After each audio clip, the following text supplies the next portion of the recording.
He found her fighting vultures off her dead mother's body.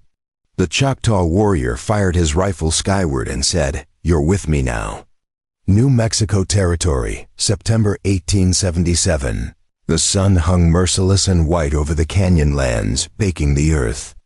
Until it cracked like old leather, Shiloh moved through the wasteland with the practiced silence of a hunter, his moccasins barely disturbing the red dust beneath his feet.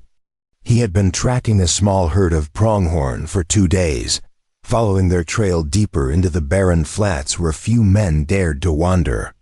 The land here was unforgiving, a place where water was scarce and death came quick to those who didn't. Respect the desert's power. He crested a low ridge and paused, his dark eyes scanning the horizon. Something moved in the distance, black shapes circling against the brutal sky. Vultures, too many of them, and they were low, descending toward something on the ground. Shiloh's jaw tightened. Vultures meant death, and out here, death often came. With a story, he urged his paint horse forward, moving faster now, his hand instinctively checking the rifle slung across his back. As he drew closer, he heard it, a sound that made his blood run cold. A child's scream, high and desperate, cutting through the stillness like a blade. Then came another sound, the heavy flap of wings and the harsh cries of carrion birds fighting. Over their prize, Shiloh kicked his horse into a gallop, racing down the slope toward the chaos below. The scene that met his eyes was one he would never forget. A small girl, no more than 5 years old, stood in the center of a ring of vultures, swinging a broken branch with all the strength her tiny body could muster. Her dress was torn and filthy, her face streaked with dust and tears. At her feet lay a woman's body, motionless, half covered by the girl's threadbare shawl. The vultures were relentless, circling, darting in whenever the child's attention wavered. One of them lunged, talons outstretched, and the girl shrieked, striking at it wildly. Shiloh didn't hesitate. He raised his rifle and fired a single shot into the air. The crack of the gunshot echoed across the flats like thunder, and the vultures scattered, their wings beating furiously as they retreated to the rocks above. The girl spun around, eyes wide with terror, the branch still clutched in her trembling hands. She stared at Shiloh as he dismounted, her small chest heaving with exhausted breaths. For a moment, neither of them moved. Then the child stepped back, positioning herself between Shiloh and the woman's body, her chin lifting in defiance despite the fear written plainly across her face. "Stay back," she said, her voice hoarse and cracking. "Don't you touch her. She's sleeping." "Mama's just sleeping." Shiloh raised his hand slowly, palms open, showing he meant no harm. He spoke in a low, calm voice, the kind he used when approaching a wounded animal. "I'm not here to hurt you, little one. I'm here to help." The girl didn't lower the branch. Her eyes, blue as a winter sky, were rimmed red from crying. "Mama said strangers are dangerous. You go away." Shiloh took a single step forward, moving carefully, and knelt down so he was at her level. "My name is Shiloh. I'm Choctaw. I heard you fighting those birds. You're very brave." The girl's lip trembled. "They wanted to take Mama. I won't let them." "I know," Shiloh said gently. "You did good, real good. But those birds will come back when I leave, and you can't fight them forever. Let me help you." Tears spilled down the child's cheeks, cutting clean lines through the grime. "Mama won't wake up. I tried. I shook her and I talked to her, but she won't wake up." Shiloh's heart clenched. He moved closer slowly until he was beside the woman's body. She lay on her side, one arm stretched toward the girl as if she'd been reaching for her, even in death. Her face was pale beneath the dust, her lips cracked and colorless. Shiloh pressed 2 fingers against her neck, searching for a pulse. For a long moment, there was nothing. Then, faint as a whisper, he felt it. A flutter, weak, irregular. "But there, she's alive," he said sharply, looking up at the girl. "Your mama's still alive." The child's eyes went wide. "She is?" She's not dead? Not yet, Shiloh said. But she will be if we don't move fast. What's your name? Millie, the girl whispered. Millie, I need you to trust me. Can you do that? Millie stared at him for a long moment, her small hands still gripping the branch. Then slowly she nodded. Shiloh moved quickly after that. He returned to his horse and pulled a waterskin from his saddle, along with a length of cloth and a small pouch of dried herbs. He soaked the cloth and gently wiped the woman's face, then opened her mouth and let a few drops of water trickle onto her tongue. She didn't respond, but her breathing, shallow as it was, continued. What happened to her? Shiloh asked, glancing at Millie. We were walking, Millie said, her voice small. Mama said we had to get to the next town. But she got sick. Real sick. She couldn't walk anymore, so we stopped. And then she fell down and wouldn't get up. Shiloh nodded, his mind working quickly. Heat stroke, dehydration, maybe both. The woman was burning up, her skin hot to the touch despite the sweat that soaked her dress. He pulled more cloth from his pack and soaked it in water, laying it across her forehead and neck. Then he crushed a handful of sage and wild mint from his pouch, mixing it with water to make a thin paste. He rubbed it on her wrists and temples, hoping the cooling herbs would help bring her fever down. Is Mama going to be okay? Millie asked, creeping closer now, her branch finally abandoned. I don't know yet, Shiloh admitted. But I'm going to try. He worked through the afternoon as the sun climbed higher and the heat became almost unbearable. He built a crude shelter using his blanket and a pair of sturdy branches, stretching it between two boulders to create a patch of shade. He moved the woman carefully, lifting her as gently as he could, and laid her beneath the shelter. Millie stayed close, watching his every move with wide, frightened eyes. Shiloh gave the girl water, made her drink slowly, and shared strips of dried venison from his pack. She ate mechanically, her gaze never leaving her mother's face. What if she doesn't wake up? Millie whispered. She will, Shiloh said, though he wasn't sure he believed it. The woman's condition was grave. Her pulse remained weak, her breathing shallow. But he had seen men survive worse during his time as a scout for the army. He had pulled soldiers back from the edge of death with nothing but willpower and stubbornness. He would do the same for this woman as the sun began to sink toward the horizon, painting the sky in shades of crimson and gold. The woman stirred. It was barely a movement, just a slight twitch of her fingers, but Shiloh saw it. He leaned closer, watching her face. Her eyelids fluttered, her lips parted. A soft moan escaped her throat. Mama! Millie cried, scrambling to her mother's side. The woman's eyes opened, just a crack, unfocused and glassy. She tried to speak, but no sound came out. Shiloh lifted the waterskin to her lips and let a few more drops fall into her mouth. She swallowed weakly, coughed, and her eyes closed again. She's fighting, Shiloh said. That's good. It means she's strong. Millie clutched her mother's hand, tears streaming down her face. Please don't leave me, Mama. Please. Shiloh placed a hand on the girl's shoulder. She's not going anywhere. Not if I have anything to say about it. Night fell, and the desert grew cold. Shiloh built a small fire, just enough to keep them warm without attracting unwanted attention. He sat between the woman and the darkness beyond, his rifle across his knees, watching the horizon for any sign of movement. Coyotes howled in the distance, their voices eerie and mournful.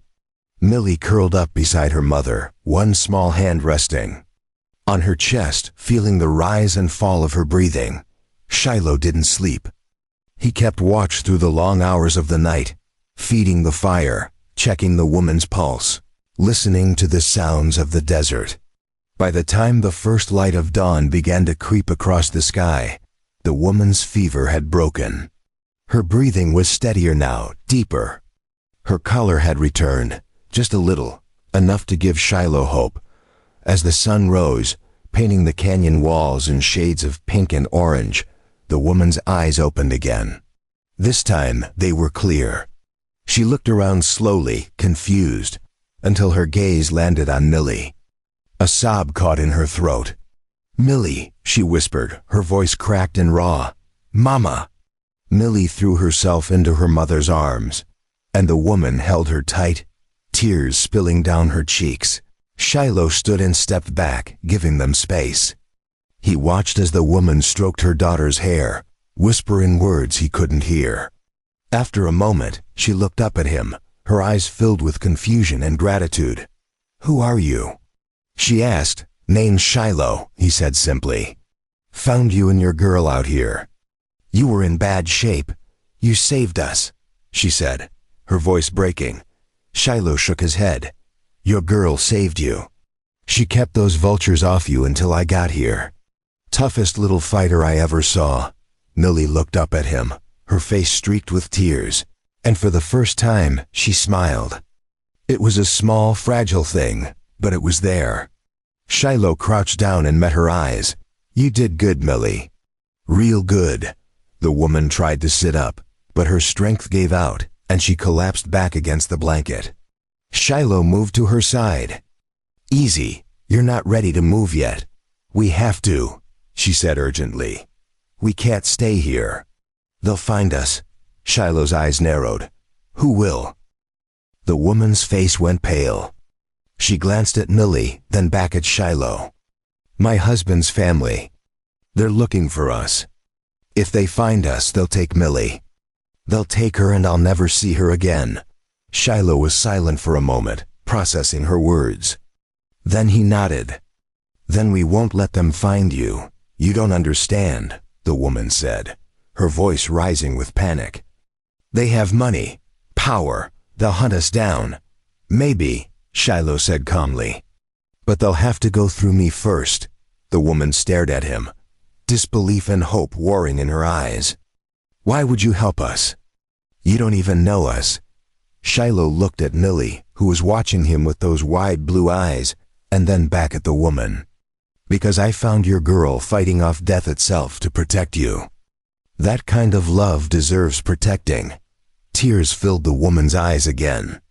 "My name is Sylvia," she whispered. "Sylvia," Shiloh repeated. "Can you ride?" She shook her head. "I don't think so." "Not yet. Then I'll carry you," Shiloh said. "My people have a camp half a day's ride from here. You'll be safe there. Both of you." Sylvia looked at her daughter, then at the vast, empty desert stretching out around them. She had no other choice. She nodded. "All right. We'll go with you." Shiloh helped her to her feet, supporting her weight as she swayed unsteadily. Millie stayed close, her small hand gripping her mother's skirt. Together, they made their way to Shiloh's horse. He lifted Sylvia onto the saddle, then handed Millie up to sit in front of her mother. He took the reins and began to walk, leading them away from the place where death had nearly claimed them. As they moved through the red canyon lands, the sun climbing higher with each passing hour, Millie looked back at Shiloh. "Are you really going to keep us safe?" she asked. Shiloh met her gaze and nodded once.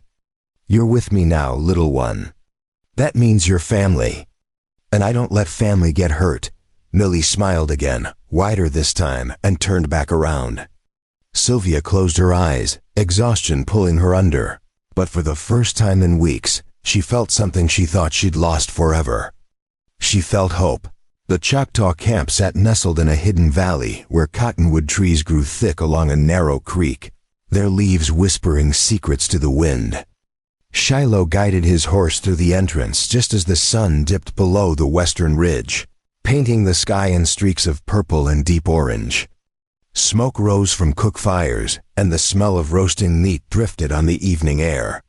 The camp was alive with the sounds of daily life. Women grinding corn in stone mortar, men sharpening tools. Children laughing as they chased each other through the tall grass. Women looked up from their work as Shiloh approached, their faces curious but not unfriendly.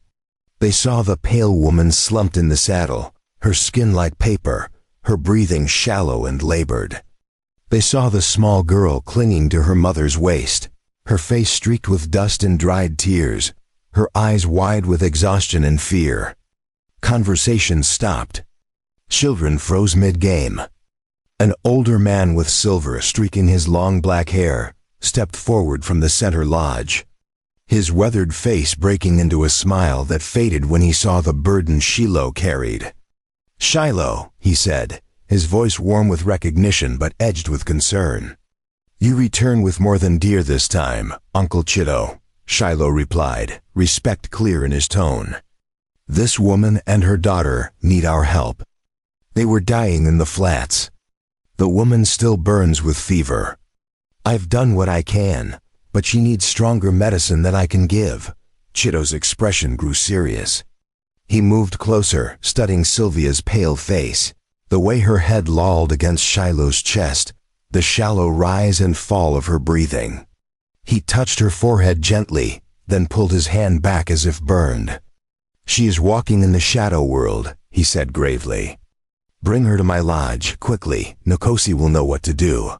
Shiloh dismounted in one smooth motion and carefully lifted Sylvia from the saddle. She stirred but didn't wake, her body limp and burning hot against him. He could feel the fever radiating through her thin dress, could hear the rattle in her chest with each breath. Millie scrambled down after them, her small legs nearly giving out when her feet hit the ground. She stumbled, catching herself on Shiloh's leg. A young woman with kind eyes and long braided hair rushed forward and caught Millie before she could fall. "Come, little bird," the woman said gently, her voice soft as summer rain. "You are safe here. Your mother will be cared for." Millie looked back at her mother being carried away toward the largest lodge in the camp, panic flashing across her face like lightning. "Mama," she cried, her voice breaking. "Don't take her away from me. Your mother is in the best hands," the woman assured her, kneeling down to meet Millie's eyes.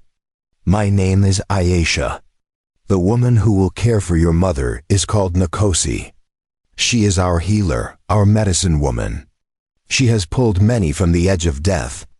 She will not let your mother go." Millie's lip trembled. "Promise?" Ayesha smiled, reaching out to tuck a strand of dirty blonde hair behind the child's ear. "I promise. Now are you hungry?" Millie's stomach answered with a loud growl that would have been funny under different circumstances. Despite her fear, despite the exhaustion that made her bones feel like water, she nodded. Ayesha took her hand, her grip warm and reassuring, and led her toward one of the cook fires where a pot of stew bubbled over the flames. The rich smell of meat and herbs made Millie's mouth water. Other children gathered around, their dark eyes curious and friendly as they studied the newcomer with the tangled blonde hair and torn dress. Inside Chido's lodge, Shiloh laid Sylvia on a bed of soft furs and woven blankets piled thick near the central fire. The space was warm, almost stifling, lit by flames that cast dancing shadows on the hide walls. Bundles of dried herbs hung from the lodge poles, filling the air with the scent of sage, sweetgrass, and something sharper that Shiloh couldn't name. Chido's wife, Nkosi, a sturdy woman with silver threading through her black hair and hands that moved with practiced confidence, immediately set to work. She knelt beside Sylvia, pressing her palm flat against the woman's forehead, then her chest, then the pulse point at her throat. Her face remained calm, but Shiloh saw the concern in her eyes. "Her fever is very high," Nkosi said, her voice matter of fact. "How long has she been like this?" 2 days, maybe 3, Shiloh answered, watching as Nkosi began pulling pouches and bundles from the shelves that lined the lodge walls. "I found them in the open desert." The woman had collapsed. Her daughter was fighting off vultures with a stick. Nkosi's hand stilled for just a moment. She turned to look at Shiloh, her eyes sharp. The child protected her mother from the carrion birds.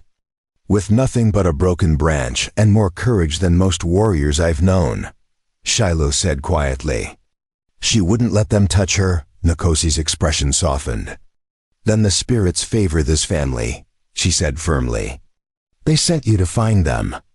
They sent the child's strength to protect her mother until help arrived." We will not let the mother die.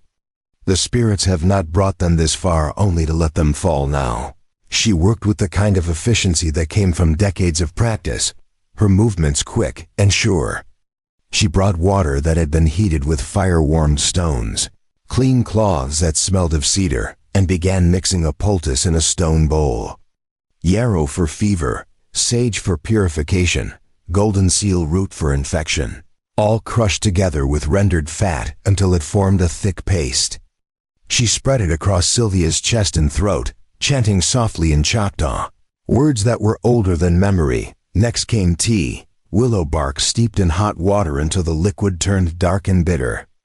Nkosi lifted Sylvia's head with surprising gentleness and carefully tipped small amounts between her cracked lips, massaging her throat to encourage swallowing. Most of it dribbled out, but some went down. Good, Nkosi murmured. Fight, white woman. Your daughter needs you.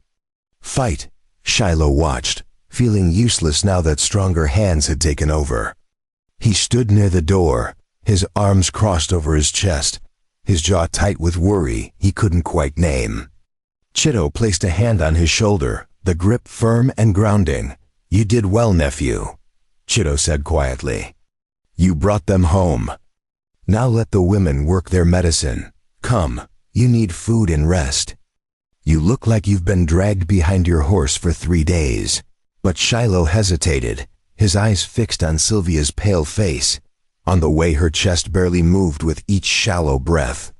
Something about this woman and her fierce little daughter had stirred something in him, something he thought had died years ago in the blood and mud of battlefields he tried not to remember. Chitto seemed to read his thoughts. He smiled slightly, the corners of his eyes crinkling. She will live, he said with quiet certainty. Nkosi has pulled many from the edge of the shadow world, some who were far closer to crossing over than this one. Trust her. Trust the spirits. And trust that you did not find them by accident. Reluctantly, Shiloh followed his uncle outside. The camp had come fully alive with evening activity. Men returned from hunting, carrying deer and rabbits slung over their shoulders. Women prepared meals, their hands moving through familiar tasks, grinding, stirring, kneading. Children played in the fading light, their laughter ringing out clear and sweet. The normalcy of it all felt strange after the desperate intensity of the past days. Shiloh found Millie sitting near Ayesha's fire, a wooden bowl of stew clutched in her small hands. She ate mechanically, spooning the food into her mouth without seeming to taste it, her eyes distant and haunted. Several Choctaw children sat nearby, whispering to each other and stealing glances at the strange white girl who had appeared in their camp. Shiloh sat down beside her on a smooth log that served as a bench. Your mama is being cared for by the best healer in our camp, he said gently. Nkosi has medicine that goes back generations. She knows things the white doctors never learned. Millie looked up at him, her blue eyes shimmering with unshed tears that threatened to spill over. Will she really be okay? You're not just saying that to make me feel better? I don't lie to children, Shiloh said simply. Nkosi has never lost someone she's determined to save. And I think she's pretty determined about your mama. She saw the same thing I did, a daughter who wouldn't let death take her mother. That kind of love is powerful medicine. Millie nodded slowly and took another bite of stew. The meat was tender, the broth rich with herbs and vegetables. It was the best thing she'd eaten in weeks. After a moment, she spoke again, her voice small and uncertain. Thank you for not leaving us out there. Most people would have just kept riding. I couldn't leave you, Shiloh said, staring into the fire. You reminded me of someone. Who? Millie asked, her curiosity momentarily overcoming her fear. Shiloh was quiet for a long moment, the firelight dancing across his face, casting shadows that made him look older than his years.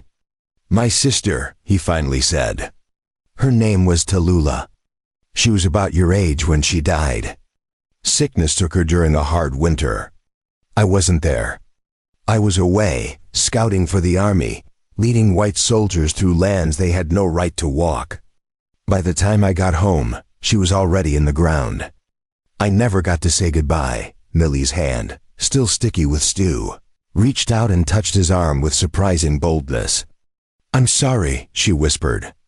"That must have hurt real bad." Shiloh looked down at her small hand on his arm, at the trust in that simple gesture. "Me too, little one." "Me too." They sat in comfortable silence after that, watching the fire crackle and pop, sending sparks dancing up into the darkening sky. Around them, the camp settled into its evening rhythm. Stories were told, songs were sung, and slowly, the tension began to ease from Millie's small shoulders. Eventually, Ayesha returned and gently took Millie's empty bowl. "Come, little bird," she said. "I will show you where you can sleep. You need rest." Millie looked toward Chido's lodge, reluctance clear on her face. "Can I see Mama first?" Ayesha glanced at Shiloh, who nodded. Together, they walked to the medicine lodge. Nkosi looked up as they entered, her face tired but not defeated. Sylvia lay exactly as Shiloh had left her, pale and still, but her breathing seemed steadier now, deeper.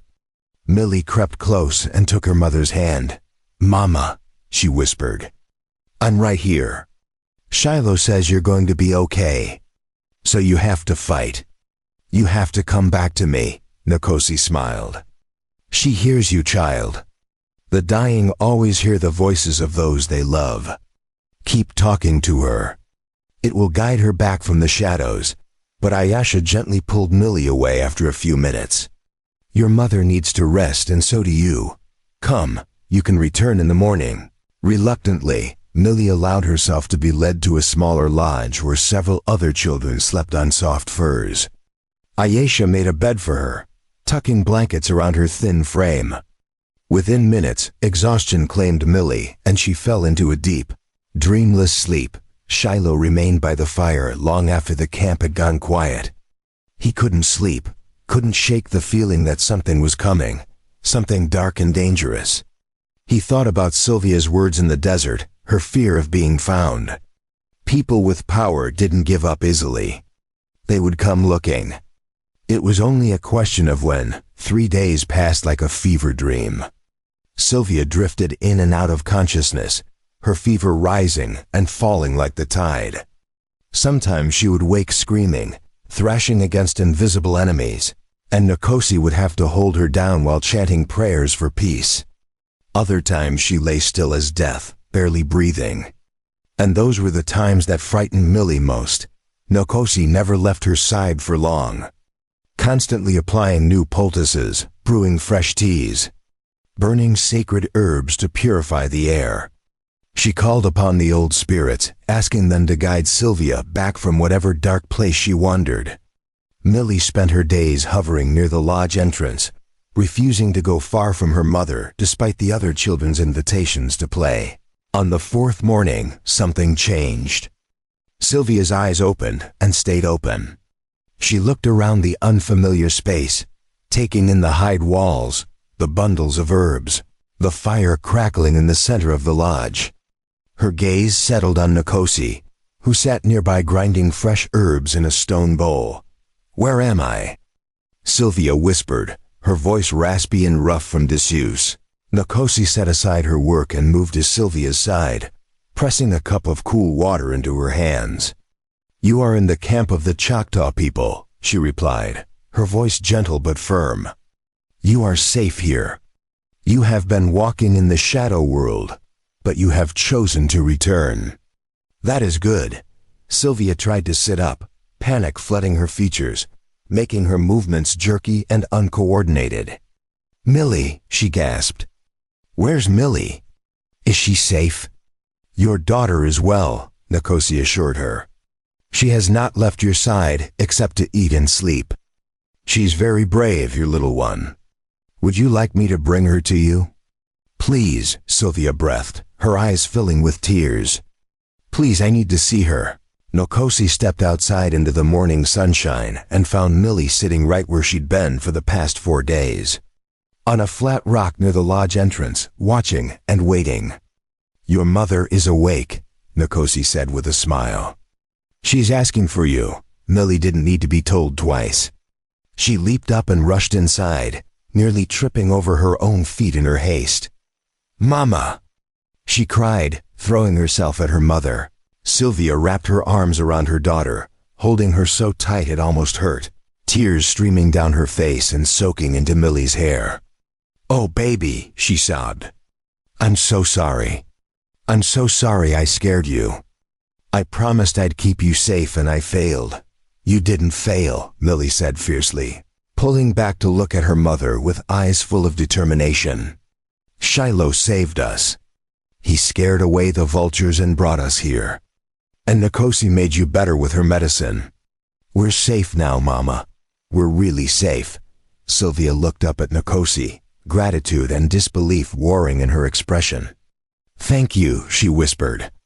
I don't know how to repay you for what you've done. There is no debt between family, Nkosi said firmly, settling back down with her grinding bowl. Shiloh brought you to us. That makes you one of our people now. We take care of our own. Over the next few days, Sylvia's strength slowly returned like water seeping back into dry ground.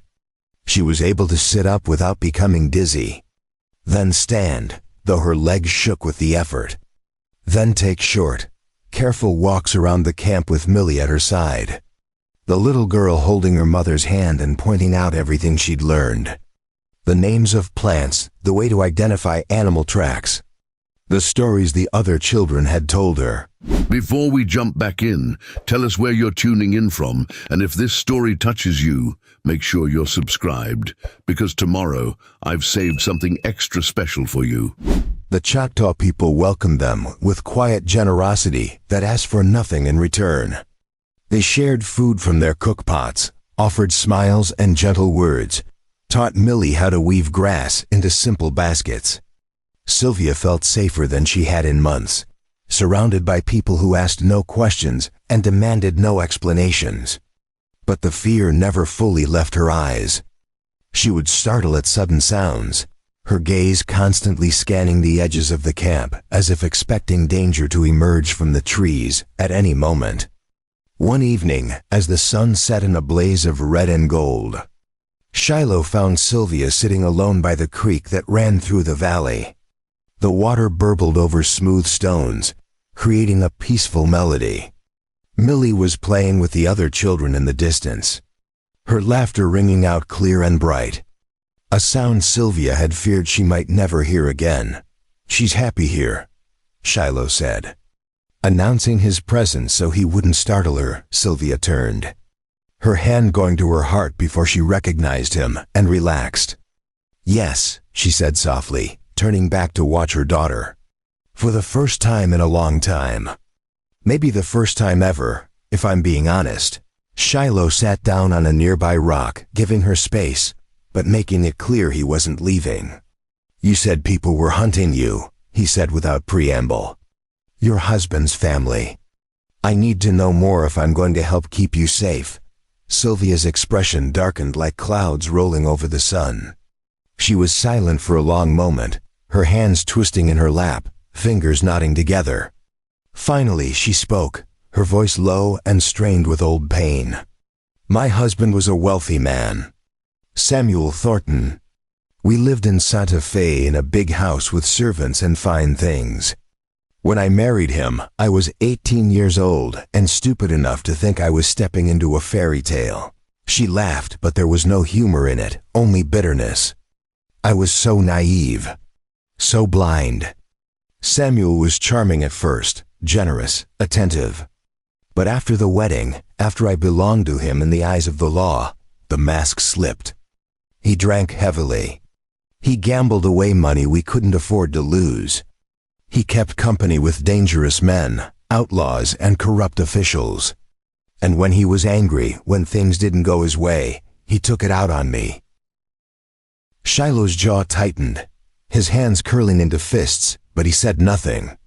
He simply listened, giving her the space to tell her story.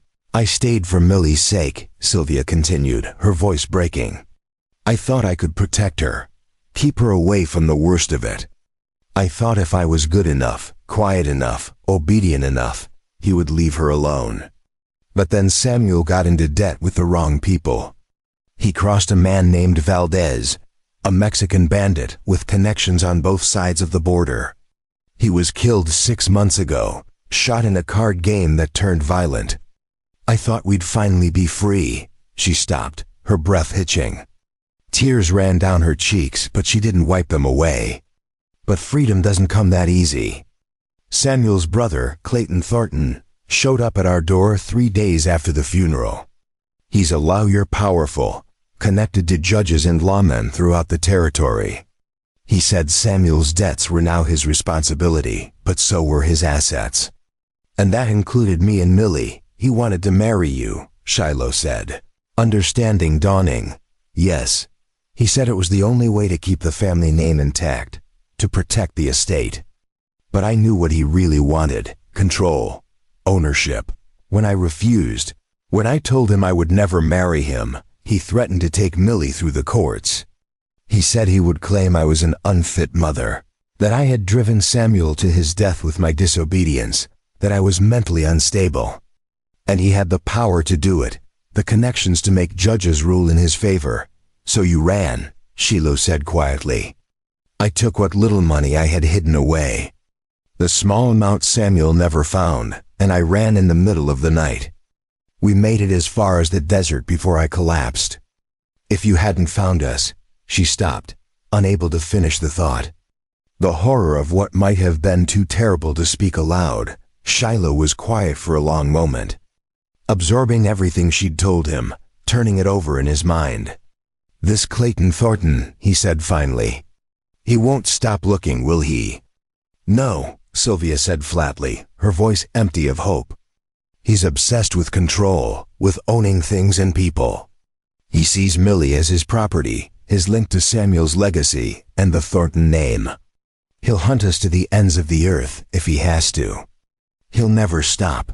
Then we'll make sure he never finds you, Shiloh said with quiet certainty. Sylvia looked at him, disbelief written across her face. Why are you doing this? You don't owe us anything.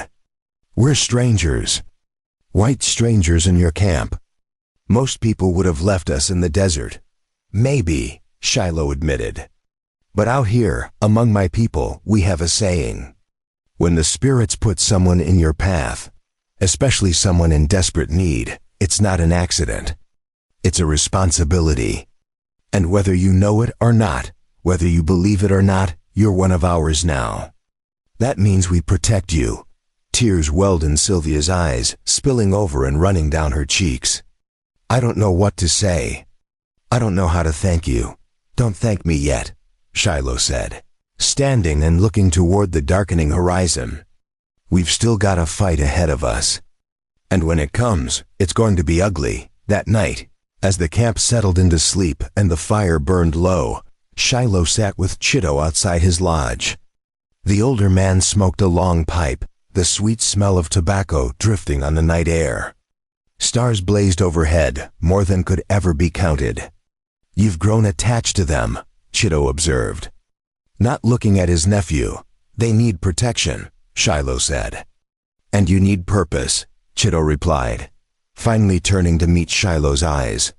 Since you returned from the war, since you left the white man's army, you've been a man without direction. You wander. You hunt. But you do not live. Perhaps the spirits brought these two to you for a reason. Perhaps they are your reason to live again. Shiloh didn't answer. He stared into the darkness beyond the firelight, his mind already working through plans and possibilities, strategies and defenses. Somewhere out there, a man named Clayton Thornton was searching for Sylvia and Millie. He had money, power, and the law on his side. But Shiloh had something more important. He had the truth, the knowledge that sometimes the law was wrong, and the determination to make sure that this time, justice would prevail. Inside the lodge where Sylvia and Millie slept, curled together under soft blankets. The little girl stirred and whispered in her sleep. Sylvia stroked her daughter's hair, her heart heavy with fear and hope tangled together like brambles. She had run so far, fought so hard to keep Millie safe.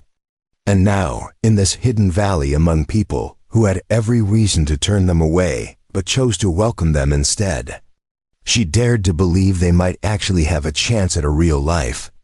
But deep down, in the part of her that had learned to expect the worst, she knew the truth. Clayton would come. Men like him always did. It was only a matter of time. The stranger arrived on the 7th day, riding into the valley on a black horse that gleamed like polished obsidian in the afternoon sun. He wore a fine coat despite the heat, dark wool with silver buttons that caught the light, and a wide-brimmed hat that shadowed his face. 2 men flanked him, rough-looking types with gun belts slung low on their hips and eyes that swept the camp with practiced assessment. They were the kind of men who made their living through violence, and everyone in the camp recognized it instantly. Shiloh was teaching Millie how to track deer prints near the creek when the warning came. A young boy, no more than 10, came running through the trees, his face flushed with exertion and alarm. "Shiloh," he panted. "Strangers at the camp entrance. White men, armed. Chitto says to come quickly." Shiloh's blood turned to ice. He looked down at Millie, who had frozen at the boy's words, her small face draining of color. "Stay here," he said firmly, placing his hands on her shoulders. "Hide in the rocks by the water. Don't come out until I come back for you. Do you understand?" Millie's eyes were wide with terror, but she nodded. "Is it him? Is it the bad man Mama told you about?"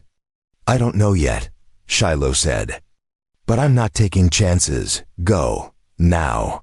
He watched until Millie had scrambled into a crevice between 2 large boulders, her small body disappearing into the shadows. Then he ran, his moccasins silent on the packed earth, his hand already checking the knife at his belt. His rifle was back at camp, leaning against Chitto's lodge. He cursed at himself for not carrying it. When Shiloh reached the camp's entrance, a crowd had already gathered.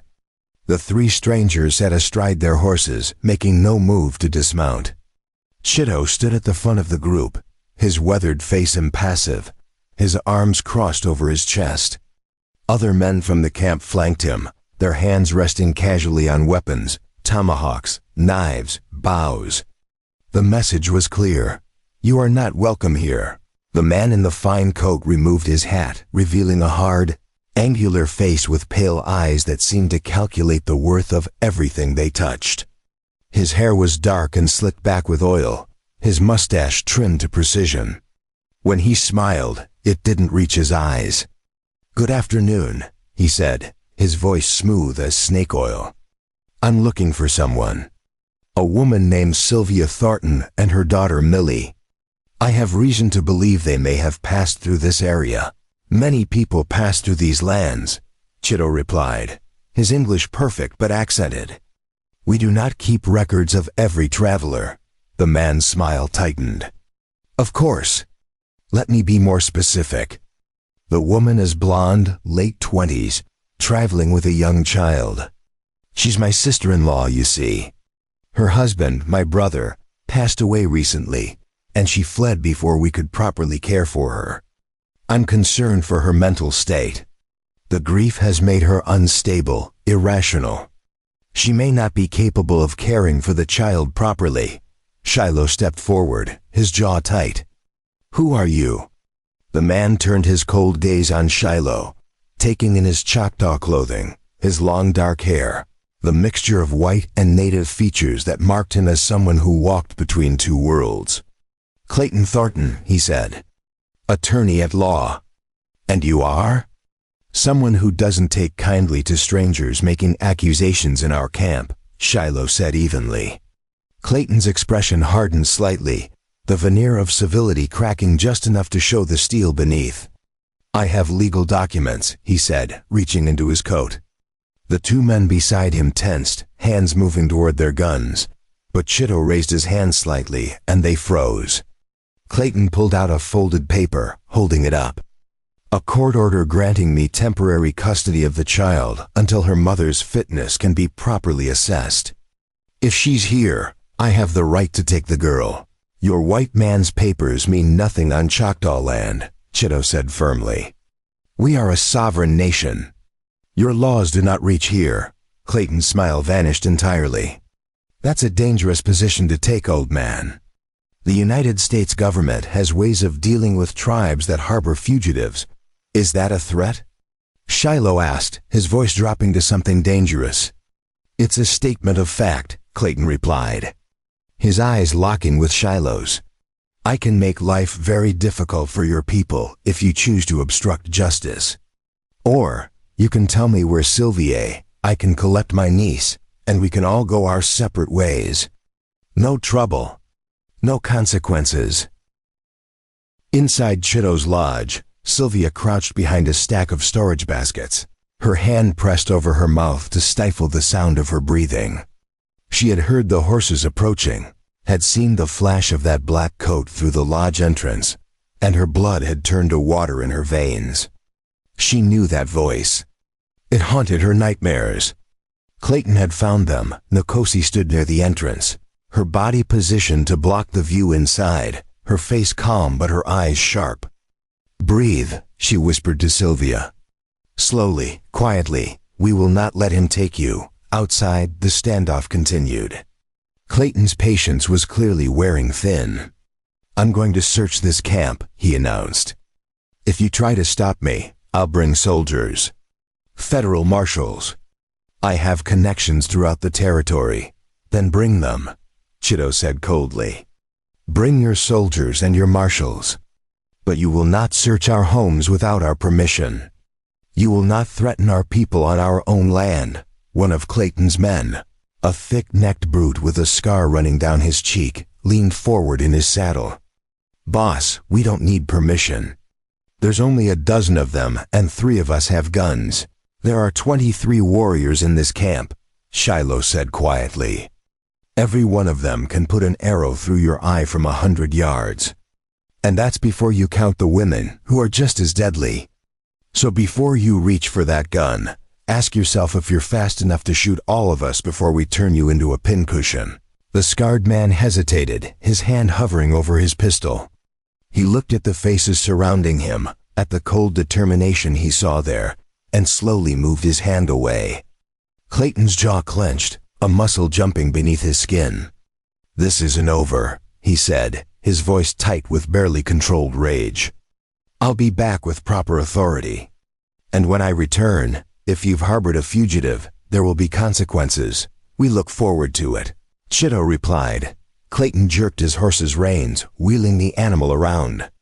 His 2 men followed, though the scarred one kept looking back over his shoulder as if expecting an arrow to sprout from his spine at any moment. The 3 riders disappeared through the trees, the sound of hoofbeats fading into the distance. No one moved for a long moment. Then Chitto let out a long breath and turned to his people. Double the sentries, he said. They will camp nearby and watch us. Shiloh, find the child. Bring her and her mother to my lodge. We need to talk. Shiloh ran back to the creek, his heart pounding. Millie, he called softly. It's safe now. Come out. A small head poked out from between the rocks, blue eyes wide with fear. Is he gone? For now, Shiloh said, helping her climb down. But we need to get back to your mother. They ran together, Millie's small hand gripping Shiloh's tightly. When they burst into Chitto's lodge, Sylvia was pacing like a caged animal, her face pale, her hands shaking. The moment she saw Millie, she dropped to her knees and pulled her daughter into her arms. Thank God, she sobbed. Thank God you're safe. Mama, I was brave, Millie said. Just like you told me to be. I hid and I was quiet. You did perfectly, baby, Sylvia whispered. Holding her so tight, Millie squeaked in protest. Chitto entered with Nkosi and several of the camp's elders. Their faces were grave. The man who came, Chitto said. He was the one you spoke of? Sylvia nodded, unable to speak. Shiloh answered for her. Clayton Thornton. He has legal papers claiming custody of Millie. Says Sylvia is unstable, unfit to be a mother. The papers are lies, Sylvia said, her voice hoarse. Everything he says is lies. He doesn't care about Millie's welfare. He only wants control of my husband's estate. Millie is the legal heir. If he has custody of her, he controls everything. One of the elders, a woman named Tallulah with snow-white hair and eyes that had seen 7 decades, spoke up. He threatened to bring soldiers. He will, Sylvia said. Clayton has friends in Santa Fe, judges and military officers who owe him favors. He'll twist the truth, make it seem like you're harboring a kidnapper. He'll turn this into a federal incident if he has to. Then we cannot keep you here, Chitto said heavily. Not because we fear his threats, but because we will not let our people suffer for giving shelter. There are children here, elders. If soldiers come, if there is violence, innocent blood will be spilled. No, Sylvia said, her voice breaking. Please, I'll leave. Just let Millie stay. Keep her safe. I won't leave you, Mama, Millie cried, clutching her mother's dress. We're not separating them, Shiloh said firmly. He looked at Chitto, at the elders gathered in the lodge. There's another way. The old mission at San Miguel, 3 days' ride west. It's been abandoned for years, but the walls still stand. We can take them there, hide them until we figure out a permanent solution. And how long will walls keep them safe? Tallulah asked. This man has money, power, the law on his side. You think he will give up so easily? No, Shiloh admitted. But it buys us time. Time to find a better answer. Nkosi stepped forward, her voice cutting through the debate. There is one way to protect them that even white man's law must respect, she said slowly. If the woman and child are adopted into our tribe, if they become Choctaw by blood ceremony, then they fall under our protection. Their status changes. They are no longer just white fugitives. They are our people. Chitto's eyes widened. That is a sacred thing, Nkosi. It is not done lightly. Nothing about this is light, Nkosi replied. But look at them. The woman is strong. She has suffered and survived. The child has courage beyond her years. They have already proven themselves worthy. And more than that, Shiloh has claimed them. He brought them to us. His blood has already mingled with theirs through his care, his protection. We would simply be recognizing what the spirits have already decided. Silence fell over the lodge. Everyone looked at Shiloh, who stood with his hand on Millie's small shoulder, his jaws set in determination. I will stand for them, he said. I will claim them as my family. I will protect them with my life. Chitto studied his nephew for a long moment, then looked at Sylvia and Millie. Do you understand what this means?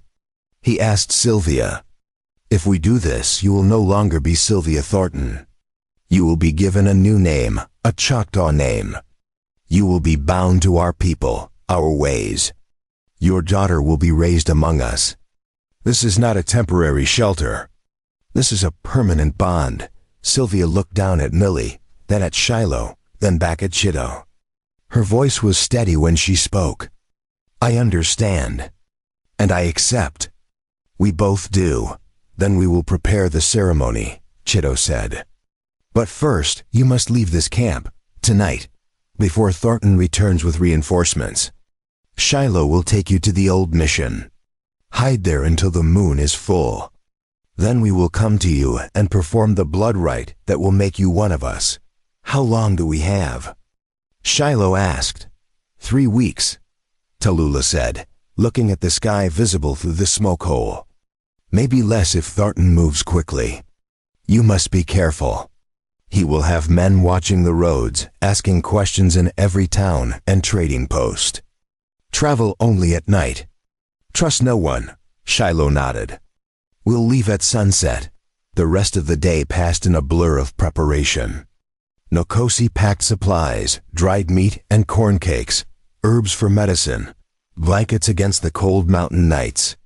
Other women gave what they could spare, a warm shawl for Sylvia, a small knife for Millie to wear on her belt. The men prepared horses, checking hooves and saddles, making sure everything was sound. Millie watched the activity with wide eyes, not fully understanding but sensing the gravity of what was happening. She stayed close to her mother, holding her hand, asking quiet questions. "Are we going to be Indians now, Mama?" "We're going to be Choctaw," Sylvia corrected gently. "It's different from what we knew before, but it's not bad. It's actually a great honor. They're offering us a home, a real home, when they didn't have to. Will Shiloh be my papa?" Millie asked, her voice so soft it was almost lost in the bustle around them. Sylvia felt her throat tighten. She looked across the camp to where Shiloh was securing packs to his horse's saddle, his movements efficient and sure. "I don't know, baby," she said honestly. "But he'll be family.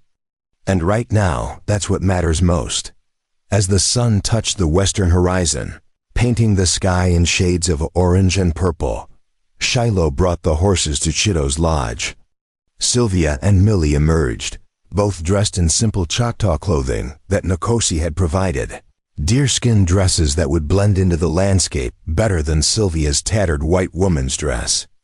Millie's blonde hair had been braided in the Choctaw style, making her look like a strange hybrid, caught between two worlds.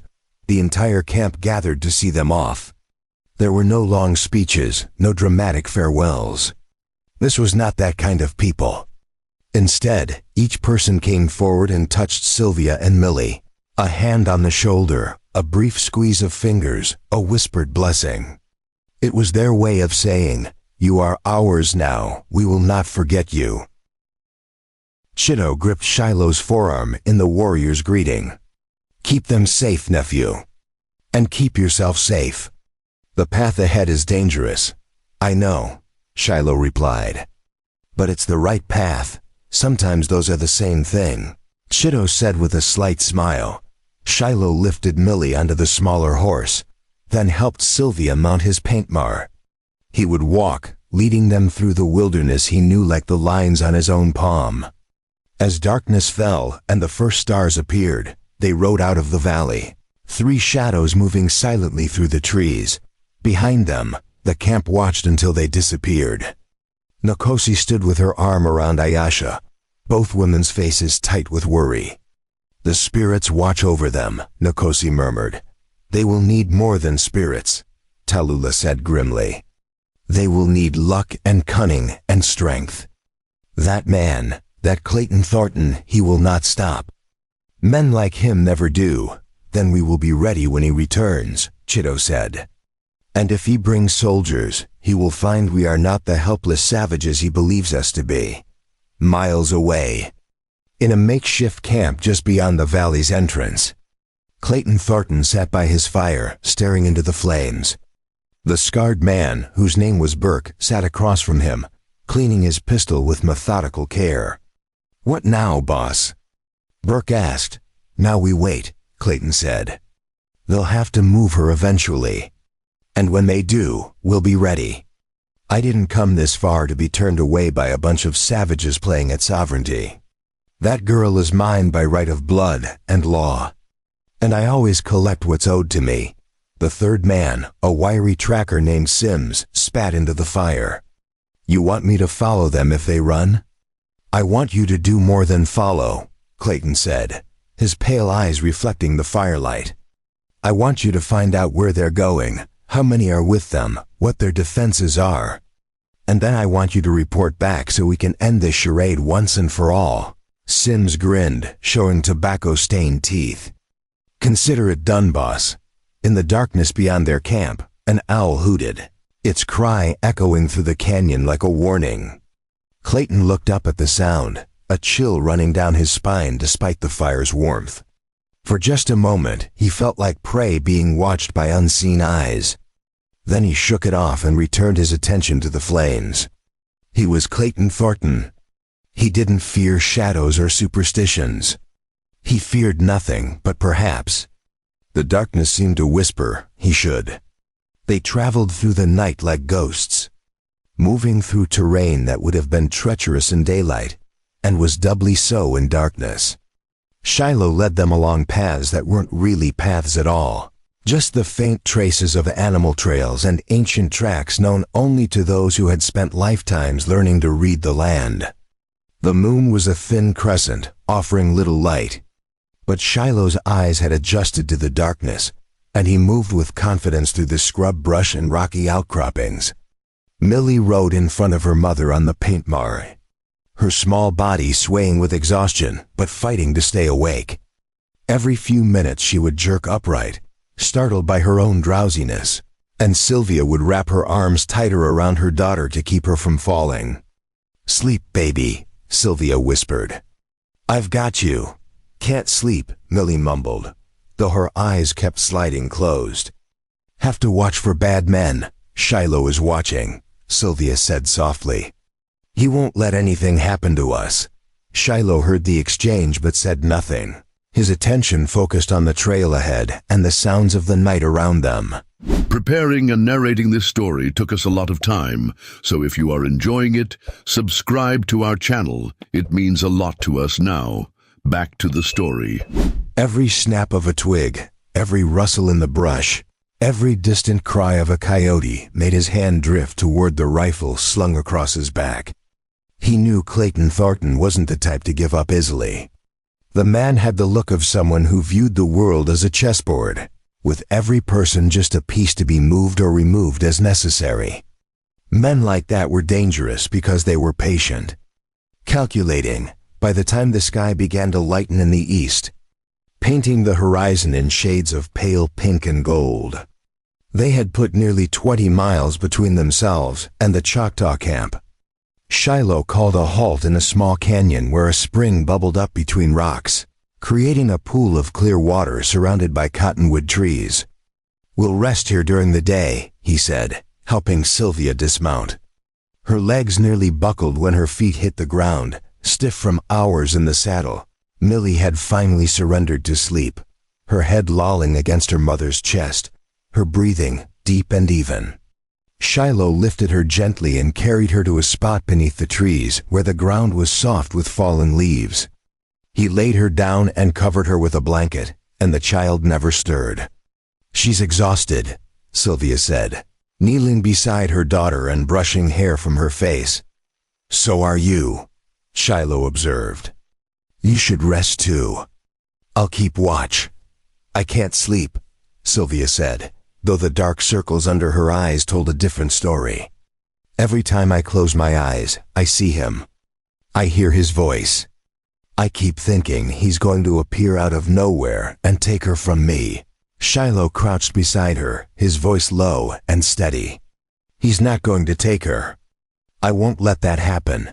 "You can't promise that," Sylvia said, her voice breaking.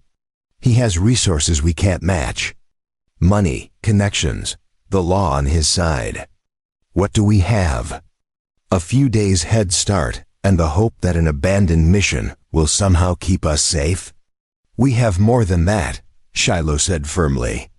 "We have the land, which I know, and he doesn't. We have the Choctaw people, who will stand with us when the time comes. And we have something he'll never understand. We're fighting for family, for love. Men like Clayton, they fight for pride and possession. That makes them weak in ways they don't even realize." Sylvia looked at him.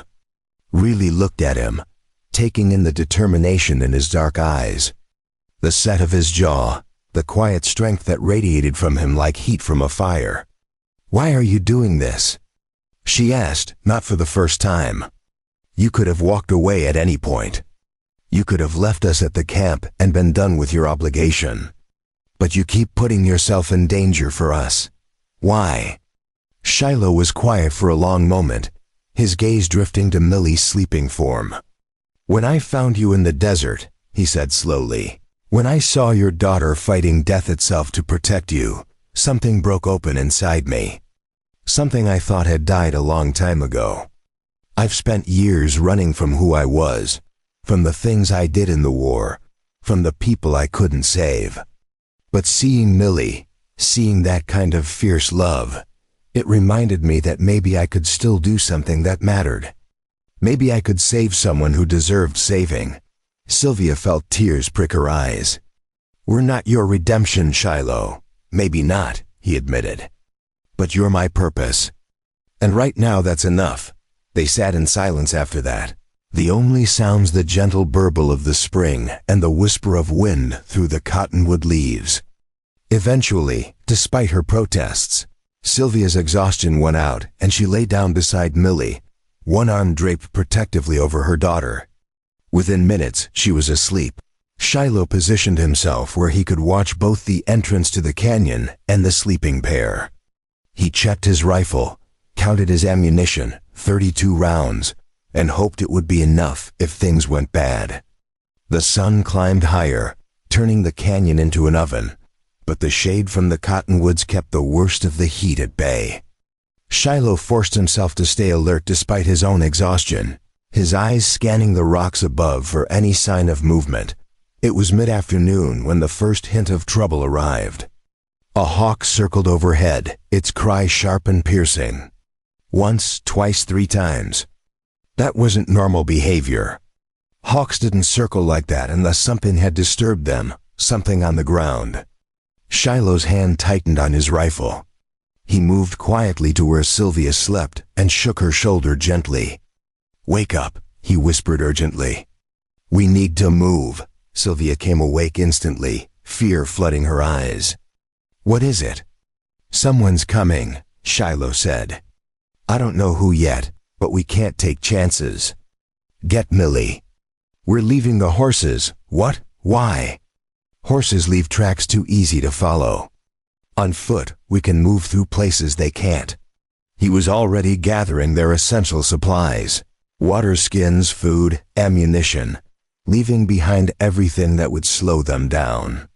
Sylvia shook Millie awake, and the little girl sat up groggy, confused. "Mama? What's happening?" "We have to go, baby. Right now. Can you be brave for me again?" Millie nodded, though her eyes were wide with renewed fear. Shiloh led them out of the canyon through a narrow gap in the rocks, barely wide enough for a person to squeeze through. Behind them, the horses nickered softly, as if sensing the abandonment. Shiloh hated leaving them, but survival meant making hard choices. They climbed, moving up through terrain that grew increasingly rugged. Sharp rocks cut through the thin solace of Millie's moccasins, making her wince with each step, but she didn't complain. Sylvia held her hand, practically dragging her up steep inclines when the child's legs gave out. Shiloh led them higher and higher, toward a series of caves he knew existed in the cliff face, places where they could hide and see anyone approaching from below. Behind them, roughly an hour later, 3 riders entered the canyon where they'd rested. Sims, the wiry tracker, dismounted and walked in slow circles, reading the signs like a book. He saw where the horses had been tied, where people had slept, where water had been drawn from the spring. "They were here," he called to Burke and the third man, a hulking brute named Cutter. "Can't be more than 2-3 hours ahead. Which way?" Burke asked, scanning the canyon walls. Sims pointed to the narrow gap. "Through there. On foot." "They left the horses." Burke grinned, a predator scenting blood. "They're getting desperate. That means we're close. Come on." The 3 men pushed through the gap and began following the trail. But tracking on bare rock was harder than tracking on soft ground, and several times Sims had to backtrack when he lost the signs. It slowed them down, bought precious time for the fleeing trio. By late afternoon, Shiloh, Sylvia, and Millie had reached the caves. They were little more than shallow indentations in the cliff face, but they offered concealment and a defensible position. Shiloh positioned them in the deepest cave and told them to stay silent and still. Then he took up a position at the entrance, his rifle trained on the trail below. "Are they following us?" Sylvia whispered, her arms wrapped around Millie. "Yes," Shiloh said simply. There was no point in lying. "But they have to come up a narrow trail to reach us. That gives us the advantage. You can't fight 3 men alone." "Watch me," Shiloh said, his voice hard as the stone around them. An hour passed. then another. The sun began its descent toward the horizon, painting the rocks in shades of crimson and orange. Just when Shiloh was beginning to hope the trackers had lost them, he saw movement below. 3 figures making their way slowly up the trail, their horses left behind just as Shiloh had left his. Sims led the way, his eyes on the ground, following signs invisible to anyone else. Burke came next, his hand resting on his pistol. Cutter brought up the rear, carrying a rifle similar to Shiloh's. They were perhaps 200 yards away, close enough that Shiloh could see their faces clearly. He could take the shot now, drop Sims from this distance. But killing them would make him a murderer in the eyes of white law, would turn this from a custody dispute into a manhunt. And more than that, it would teach Millie that killing was the first solution rather than the last. So Shiloh waited, his finger resting lightly on the trigger, his breathing slow and controlled. The 3 men reached a fork in the trail. Sims studied both paths, clearly uncertain. Burke said something Shiloh couldn't hear, and the tracker shook his head, pointing first one way, then the other. They were losing the trail. Shiloh allowed himself a thin smile. He'd been counting on that, on the fact that tracking on bare rock and fading light was nearly impossible. After several minutes of heated discussion, Burke made a decision. He pointed down the left fork, away from where Shiloh and the others were hiding. Sims clearly disagreed, but followed orders. The 3 men moved away, their forms gradually disappearing around a bend in the rocks. Shiloh didn't relax. "They'll figure it out eventually," he whispered. "We need to keep moving. It's almost dark," Sylvia protested. "Millie can barely walk as it is." Shiloh looked at the little girl, saw the exhaustion in every line of her small body, the way she swayed even sitting down. He made a decision. "We'll wait until full dark, give them time to get further away. Then we move. There's an old trading post about 10 miles north of here. If we can reach it by dawn, we can get fresh horses and supplies. Is it safe?" Sylvia asked. "Safer than staying here," Shiloh replied. They waited in the cave as darkness fell, watching the stars emerge one by one in the vast sky above. Millie fell asleep again, her head in her mother's lap, her small body trembling occasionally with dreams. Sylvia stroked her daughter's hair and sang softly, an old lullaby from her own childhood. Something about mockingbirds and diamond rings when the moon rose. Just a sliver brighter than it had been the night before, Shiloh judged it time to move. He lifted Millie, who barely stirred, and carried her piggyback style, her arms around his neck, her legs wrapped around his waist. Sylvia followed close behind, one hand on his shoulder in the darkness so she wouldn't lose him. They descended the mountain through terrain that was treacherous even for someone who knew it well.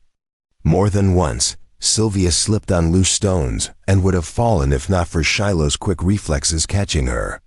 They moved in silence, communicating only through touches and hand signals, every sense alert for signs of the hunters who were somewhere behind them in the darkness. Hours passed. Millie woke at some point and walked for a while, but her pace was so slow that Shiloh eventually carried her again despite the strain on his back and shoulders. The trading post was further than he'd remembered, or perhaps the difficult terrain was just making it seem that way. The sky was beginning to lighten in the east when they finally saw it, a low wooden structure with a corral and a few outbuildings, but something was wrong. There were horses in the corral, several of them, more than a remote trading post would normally have. And there was light in the windows, lamplight, which meant people were awake at an hour when most would still be sleeping. Shiloh stopped at the tree line, studying the building. "Wait here," he whispered to Sylvia, lowering Millie to the ground. "Something's not right." He moved forward alone, using every bit of cover, working his way closer to the building.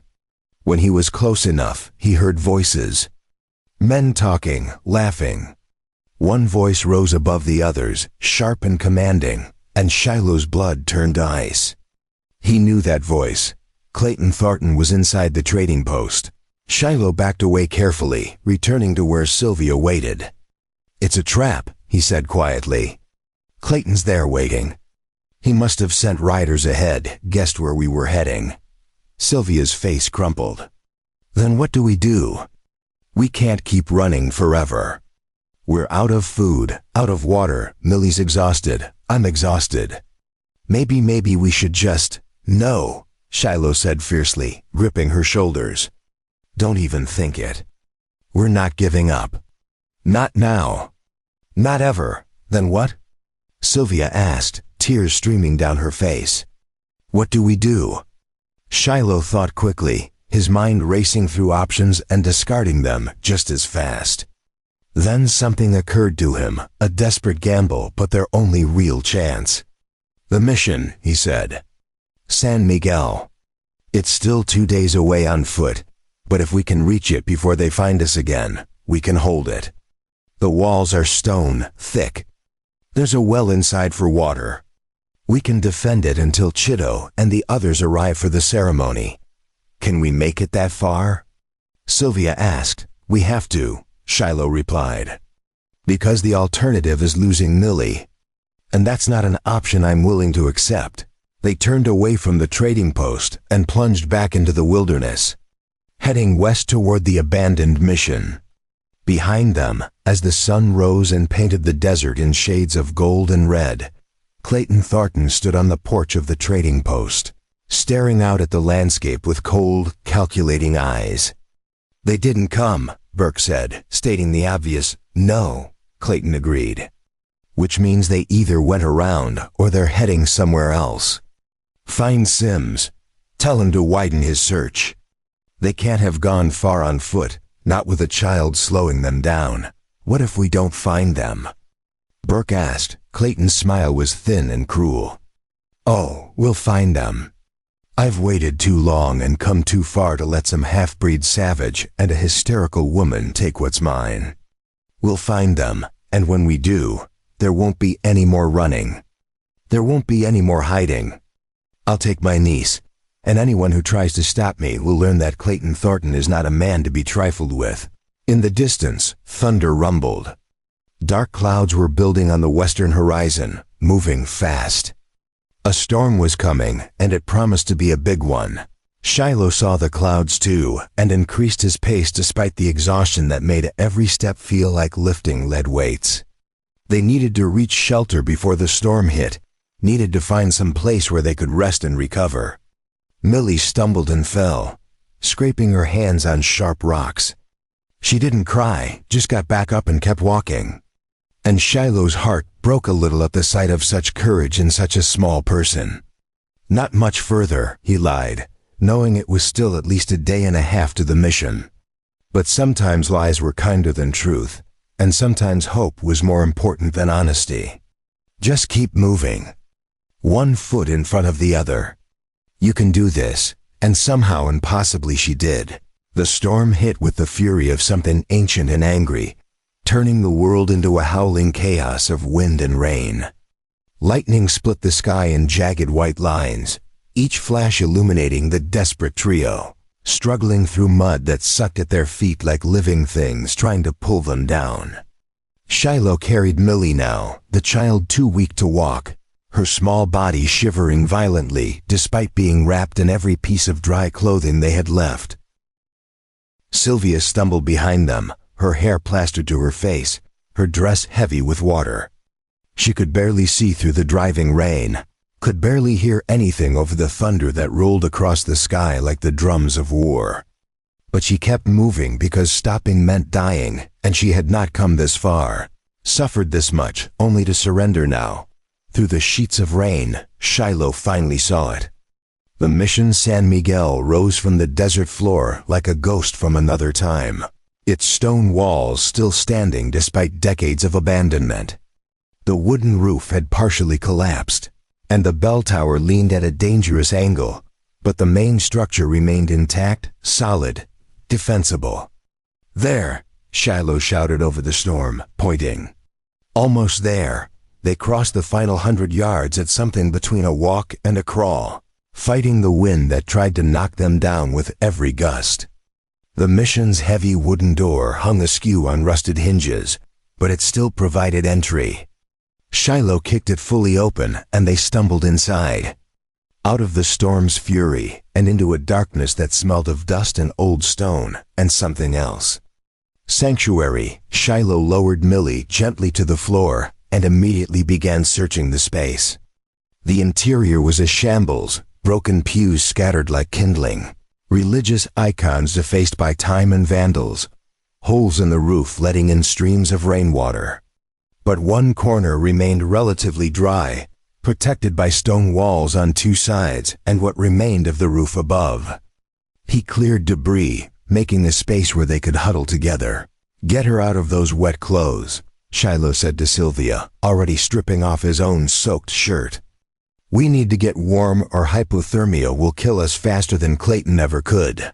Sylvia's hands shook so badly she could barely work the buttons on Millie's dress.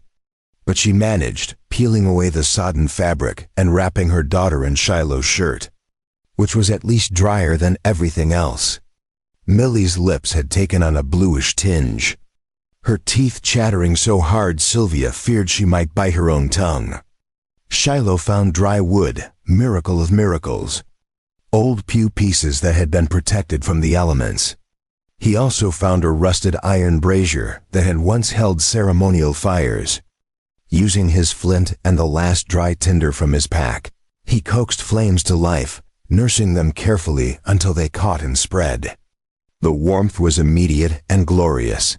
They huddled around the fire, the three of them pressed close together, sharing body heat and watching the flames dance. Outside, the storm raged on, but inside the old mission walls, they had found a moment of peace. Millie's shivering gradually subsided. Color returned to her face. She looked up at Shiloh with eyes that held a trust so complete it terrified him. "Are we safe now?" she asked, her voice small and hoarse. Shiloh exchanged a glance with Sylvia before answering. "For now," he said. "The storm will cover our tracks, make it harder for them to follow. And these walls have stood for over 100 years. They'll stand a bit longer. Will the Choctaw people really come for us?" Millie asked. "Will they really make us part of their family?" "Yes," Shiloh said with certainty. "When Shido makes a promise, he keeps it. They'll come when the time is right." Sylvia pulled Millie close, resting her chin on top of her daughter's damp hair. "And then what?" she asked quietly. "Even if we become Choctaw, even if the ceremony happens, Clayton won't accept it. He'll fight it in every court he can find." "Let him," Shiloh said, feeding another piece of wood to the fire. "The more he fights, the more he reveals himself. Men like Clayton, they're used to getting their way through intimidation and legal maneuvering. But out here, those things carry less weight. Out here, what matters is strength, conviction, and the willingness to stand your ground. We have those things. He doesn't. They spent the night in the mission, taking turns keeping watch despite their exhaustion. The storm continued until dawn, then broke suddenly, leaving the world washed clean and sparkling under a sun that seemed too bright after so much darkness.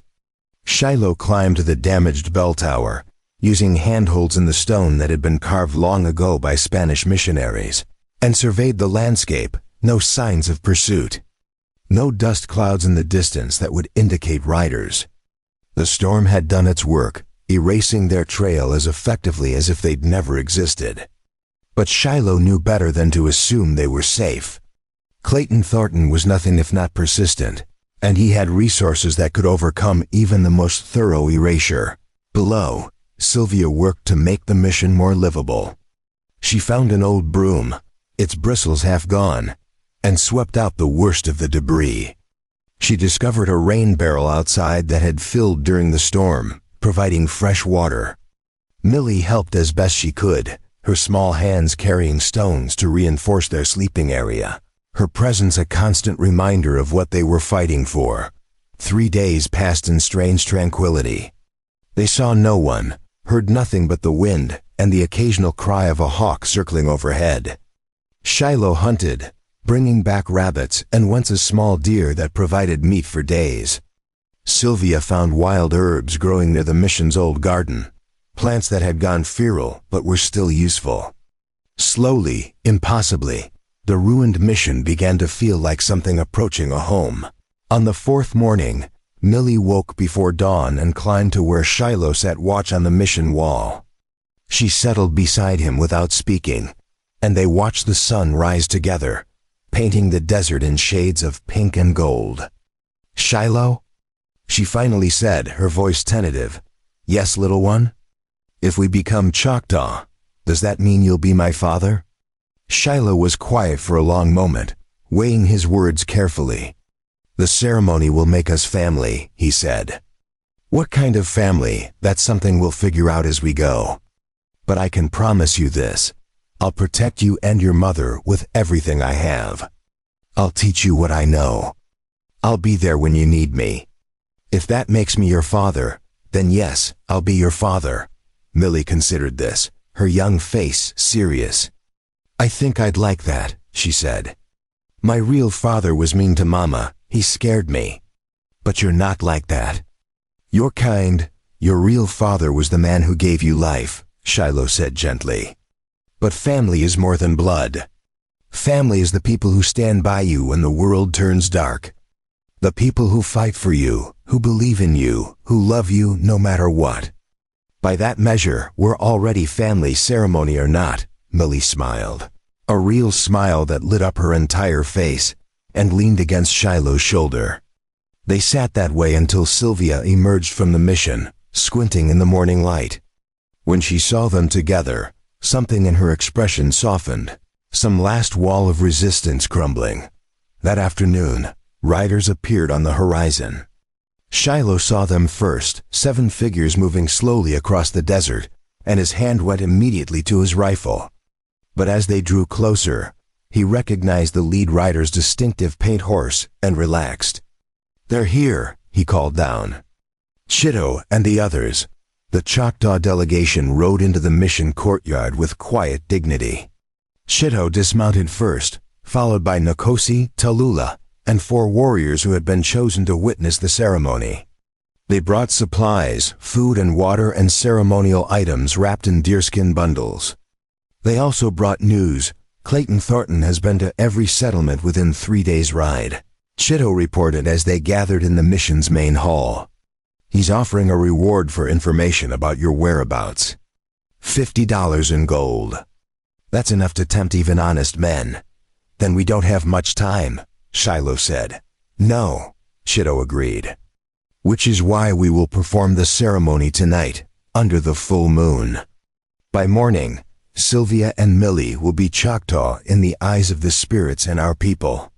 What Clayton Thornton or the white man's law says after that matters far less." As the sun set, they prepared. Nkosi painted Sylvia's face with sacred symbols: red ochre for courage, white clay for purity of purpose, black charcoal for the death of her old life. She did the same for Millie, though she used gentler strokes, mindful of the child's young skin. Shiloh received his own markings, symbols that identified him as the one who claimed them, who brought them into the tribe and would stand as their protector. The ceremony began when the moon rose, full and bright, turning the desert silver.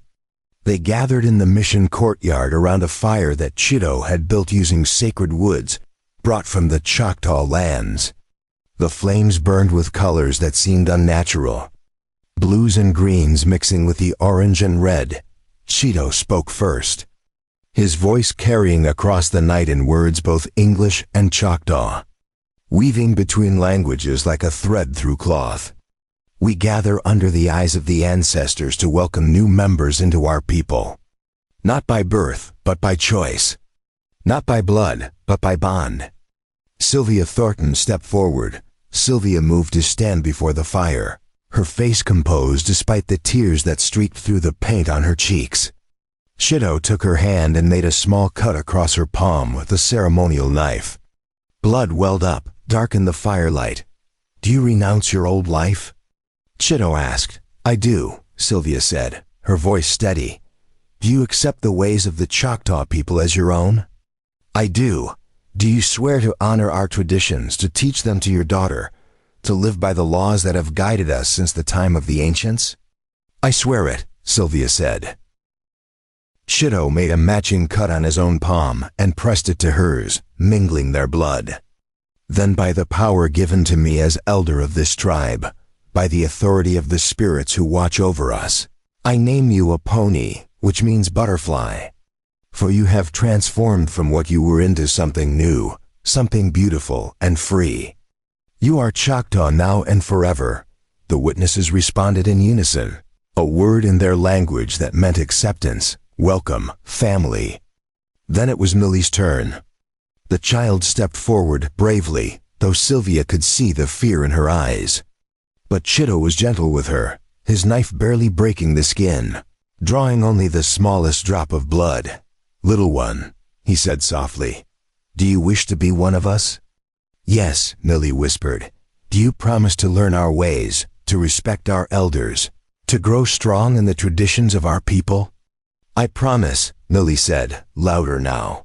Chido touched his bloodied palm to hers, a mark so light it would barely leave a scar. Then I name you Kimimela, which means butterfly child. You will grow under our protection, and we will guide you into the woman you are meant to become. Welcome, Kimimela. Welcome home, the witnesses sang then, a haunting melody that had been old when the world was young. Nokosi added herbs to the fire, and the smoke rose thick and sweet, carrying their prayers to whatever gods listened. Sylvia pulled Millie close, both of them crying now, overwhelmed by the weight of what had just happened. Shiloh stood apart, watching, feeling something shift deep in his chest. These were his people now, truly and completely. Not just Sylvia and Millie, but all of them, the Choctaw who had welcomed him back after his years wandering in the white man's world. He had been lost, and now he was found. The celebration continued late into the night. Food was shared, stories were told, and slowly the solemnity gave way to something lighter, something approaching joy. Millie, now Kimimela, fell asleep in her mother's arms, exhausted but smiling. Sylvia, now a pony, sat by the fire and listened to the old stories, beginning to understand the rich history she had just become part of. But the peace was shattered just before midnight. One of the warriors, a young man named Pakwa, came running from his watchpost on the mission wall. Riders, he said urgently. Many of them. Coming fast, everyone moved at once. The warriors grabbed their weapons. Nokosi pulled a pony and Kimimela toward the mission's interior. Shiloh climbed to the wall and counted the approaching riders. 15, maybe 20. Too many to fight directly. At their head rode a man on a black horse, and even at this distance, Shiloh knew it was Clayton Thornton. How did he find us? A pony asked, her voice tight with fear. The fire, Tallulah said grimly. We should have kept it smaller. The smoke, the light, it would have been visible for miles. What's done is done, Chido said. Now we defend. These walls are strong. We have water, food, weapons. Let him come. The riders surrounded the mission, spreading out in a loose circle. Clayton Thornton rode to within shouting distance of the gate. I know you're in there, he called, his voice carrying clearly in the night air. Sylvia, Millie, and the savage who kidnapped them. Come out now and no one has to get hurt. Shiloh appeared on the wall, his rifle in his hands. They're not going anywhere with you, Thornton. Clayton's face twisted with rage. You're harboring fugitives.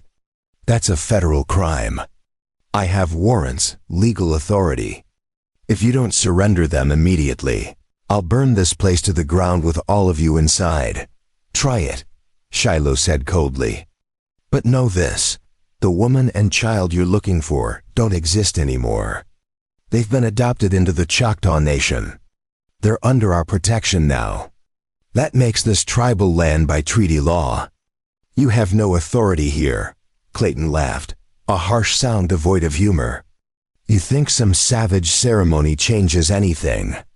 I have 20 men out here and more coming. You're outnumbered and outgunned. This is your last chance. Send them out or face the consequences. We've faced worse than you, Chido called from beside Shiloh. And we're still here. Our people have survived wars, disease, forced removals. We will survive you too. For a moment, there was only silence. Then Clayton raised his hand and his men began to move, circling closer, weapons drawn. So be it, he said. Burke, Cutter, prepare too. He never finished the sentence. A rifle shot cracked from somewhere beyond the circle of riders, and one of Clayton's men fell from his horse with a scream. Then another shot, and another. Riders wheeled in confusion as gunfire erupted from multiple directions. From out of the darkness came more Choctaw warriors, dozens of them, mounted and on foot, surrounding Clayton's men just as thoroughly as they had surrounded the mission. They had been waiting in the rocks and gullies, invisible until the moment they chose to reveal themselves. At their head rode a younger man wearing the insignia of a U.S. Army Scout. Captain Hayes, U.S. Cavalry, the man shouted. By order of the Bureau of Indian Affairs and the Territorial Governor, you are to stand down immediately. This mission sits on land granted by treaty to the Choctaw Nation. You have no jurisdiction here. Clayton's face went purple with fury. This is outrageous. I have legal custody. You have paperwork that means nothing on sovereign tribal land, Hayes interrupted. And I have sworn statements from 3 witnesses who say you threatened to burn down a historic structure with people inside. That's attempted murder, Mr. Thornton, regardless of whose land we're on. Now you and your men will drop your weapons and submit to arrest, or we will drop you where you sit. The standoff lasted perhaps 30 seconds, though it felt like hours. Then, slowly, Clayton's men began lowering their weapons. They were hired thugs, not soldiers. They hadn't signed up to die for one man's obsession. Burke and Cutter exchanged glances and dropped their guns first. And the others quickly followed. Clayton sat rigid on his horse, staring at the mission walls with hatred so intense it seemed to shimmer in the air around him. This isn't over, he said, his voice low and venomous. I'll fight this in every court from here to Washington. I'll make sure you all regret this. You're welcome to try, Captain Hayes said. From a jail cell. Take them. Army soldiers moved in, disarming Clayton's men and binding their hands. Clayton himself was dragged from his horse, still shouting threats and accusations. As they led him away, he looked back one last time at the mission, at the figures standing on the walls, and Shiloh saw something in his eyes that might have been defeat. The Choctaw warriors entered the mission courtyard in triumph, their faces painted for war, but bearing no wounds. Shido embraced Captain Hayes, who removed his hat to reveal features that marked him as mixed blood, Choctaw and white. Your timing is impeccable, nephew, Chido said. I came as soon as I received your message, Hayes replied. Though I confess, I wasn't sure we'd arrive in time. Thornton moved faster than we expected, but not faster than the spirits willed, Tallulah said with satisfaction. In the days that followed, the truth came out. Captain Hayes had been investigating Clayton Thornton for months on suspicion of fraud and embezzlement. The custody claim was just one part of a larger scheme to control his dead brother's estate. With testimony from a pony about Clayton's threats and coercion, combined with financial records that Hayes had uncovered, the case against Clayton grew overwhelming. He would spend years in prison, and his legal claims to Kimimela would die with his conviction. The mission was rebuilt over the following months, transformed from a ruin into a thriving community. A pony established a small school, teaching both Choctaw and white children to read and write. Kimimela grew strong and healthy, learning to ride and hunt and speak the language of her adopted people. She never forgot her birth father, but she learned that family was something you built rather than something you were simply born into. Shiloh stayed, as everyone knew he would. He and a pony were married in a traditional Choctaw ceremony 6 months after the adoption, binding them not just as protector and protected but as partners, equals. He built them a home near the mission, a sturdy structure of stone and wood that would shelter generations. One evening, nearly a year after that desperate flight through the storm, Shiloh sat on his porch watching the sunset. Kimamila played in the yard, chasing fireflies with other children from the community. A pony sat beside him, her hand in his, her head resting on his shoulder. "Do you ever regret it?" she asked quietly. "Taking us in that day? Everything that came after?" Shiloh thought about it, about the fear and the danger and the desperate struggles. He thought about the man he had been before, empty and wandering. And he thought about who he was now, a husband, a father, a man with purpose. "Not for a single moment," he said. Kimamela ran up to the porch, her hands cupped around something precious. "Papa, look," she said, opening her hands to reveal a firefly glowing softly in her palms. "It's magic." "Yes, it is," Shiloh agreed, pulling his daughter onto his lap. "Yes, it is." And there, under the vast desert sky with his family around him, Shiloh finally understood what he had been searching for all those years. It wasn't redemption for the past. It wasn't forgiveness for things he couldn't change. It was simply this: a place to belong, people to love, and a future worth fighting for. He had found a girl fighting vultures to protect her dying mother, and in saving them, he had saved himself. The stars emerged one by one as darkness fell, and in the distance, a coyote howled. But it was a lonely sound, not a threatening one. Inside the warm circle of his family, Shiloh felt only peace. The sound of laughter echoed across the valley as children raced through the tall grass, their voices carrying on the warm spring breeze. The mission San Miguel had been transformed beyond recognition, its walls rebuilt and reinforced, its courtyard now bustling with life. Where once there had been only ruin and silence, now there was a thriving community. A pony stood in the doorway of the schoolhouse, watching her students practice their letters on small slate boards. There were 12 of them now, ranging in age from 5 to 14, some Choctaw, some white, some mixed like Shiloh. She had fought for this, for a place where all children could learn regardless of their heritage. "Mama," Kimimela called from across the courtyard, waving enthusiastically. The girl had grown tall in the past 2 years, her blonde hair now streaked lighter by the sun, her skin bronzed from days spent outdoors. She moved with the confidence of a child who had never known a moment's doubt about where she belonged. A pony walked to where Shiloh stood with a group of older children, demonstrating how to track game. Kimimela crouched beside him, studying the prints in the dust. "Like I stayed close to Mama when we were running," she said thoughtfully. Shiloh placed his hand on her shoulder, a gesture that had become as natural as breathing. "Exactly like that. The wild teaches us that family and protection go hand in hand." A pony watched them together, father and daughter in all the ways that mattered, and felt her throat tighten with emotion. The fear that had once been her constant companion had faded to a distant memory, replaced by something she had never expected to feel again: security, belonging, joy. That afternoon, Captain Hayes rode in with news from Santa Fe. "Clayton Thornton's final appeal was denied last week," he said, unable to hide his satisfaction.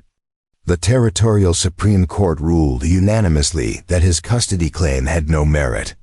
Kimimela is legally and permanently your daughter under both tribal and federal law." A pony's hand flew to her mouth, tears springing to her eyes. "It's truly over?" "It's truly over," Hayes confirmed. "Clayton will serve another 8 years. By the time he's released, Kimimela will be grown, beyond his reach."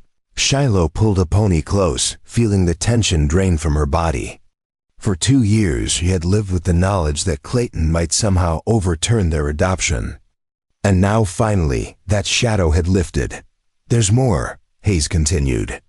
"The territorial governor has granted official recognition to the mission school. You'll receive funding for supplies and teacher salaries. What you've built here is becoming a model for how different peoples can live together." That evening, they held a feast to celebrate. The entire community gathered, over 60 people now calling the mission home. There was music, drums and flutes, and singing that rose into the darkening sky. Kimamela sat with the other children, completely at ease. Watching her, Aponi marveled at how quickly her daughter had shed the fearful look she'd worn when Shiloh first found them in the desert. "She's happy," Shiloh said. "We both are. I never thought I could be this happy," Aponi admitted.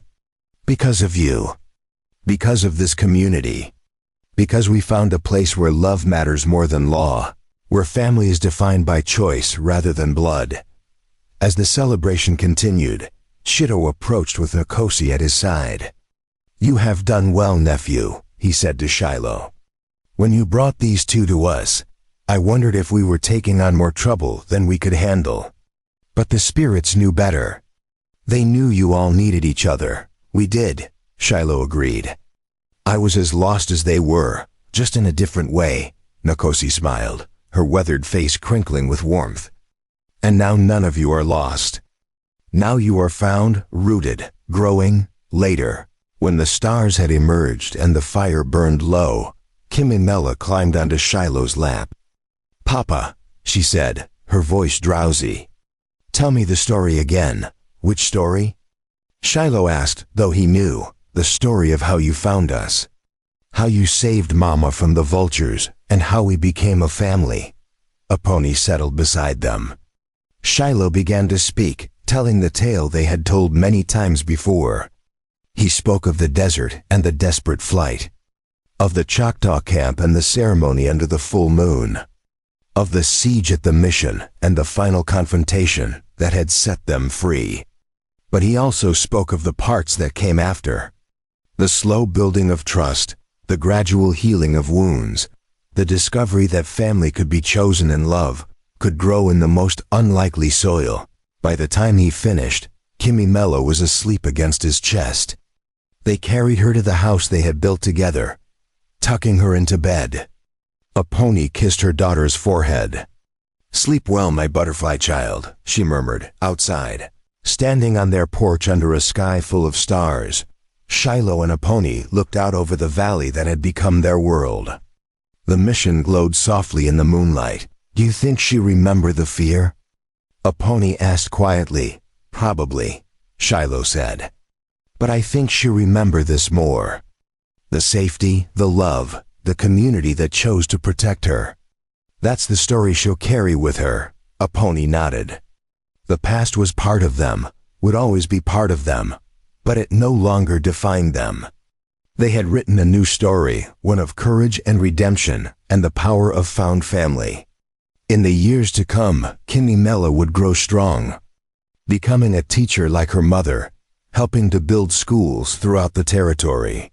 She would tell her own children about the Choctaw warrior who had found her fighting vultures in the desert, who had fired his rifle skyward and said those words that changed everything.